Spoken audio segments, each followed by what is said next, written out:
ମଣିଷର ବା ଆମମାନଙ୍କର ଗୋଟେ ସବୁବେଳେ ଭାରି ଖରାପ ଜିନିଷ ହେଉଛି ଆମେ ସାମ୍ନା ବାଲାର ପୂର୍ଣ୍ଣ କଥା ଆମେ ଶୁଣନ୍ତି ନାହିଁ ବା ପୁରା କଥାଟିକୁ ଆମେ ଶୁଣିବା ପାଇଁ ଆମ ପାଖରେ ସେତିକି ଧୈର୍ଯ୍ୟ ନାହିଁ। ସିଏ ଯଦି ଇଟା କହୁଛି ଆମେ ତା ସାମ୍ନାରେ ବାଲି ସିମେଣ୍ଟ ବୋଲି କହିଦେଲେଣି।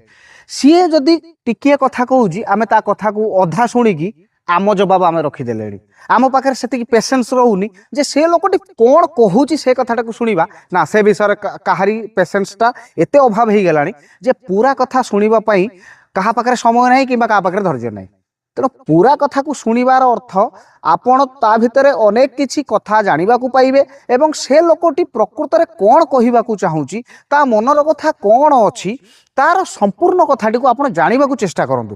କେବେ ବି ଅଧା କଥାରେ ଆପଣ ଉପର ପଡ଼ିକି ଜବାବ ଦେବାର ଅର୍ଥ ଆପଣଙ୍କୁ ଲୋକମାନେ ବୋକା କହିବେ ଏବଂ ଆପଣଙ୍କୁ ଜଣେ କ'ଣ କହିବେ, ଏ ଯୁକ୍ତି କରୁଥିବା ଲୋକଟି ବା ଏ ଲୋକଟି କିଛି ପୁରା କଥା ଶୁଣେନି, ଆ ପାଖରେ କିଛି କହିବାର ଆବଶ୍ୟକତା ନାହିଁ ବା ଆପଣଙ୍କୁ ଗୋଟେ ମୂଲ୍ୟହୀନ ମଣିଷ ଭାବରେ ପରିଗଣିତ କରାଯିବ। ସେଇଥିପାଇଁ ସବୁବେଳେ ଯିଏ ଯାହା କହୁଛି ଧୈର୍ଯ୍ୟର ସହ ତା କଥାକୁ ଶୁଣନ୍ତୁ ଏବଂ ପରବର୍ତ୍ତୀ ସମୟରେ ଆପଣ ତାକୁ ସଜେସନ୍ ଦିଅନ୍ତୁ କିମ୍ବା ତା ଉପରେ ଆପଣ ଟିପ୍ପଣୀ ରଖନ୍ତୁ।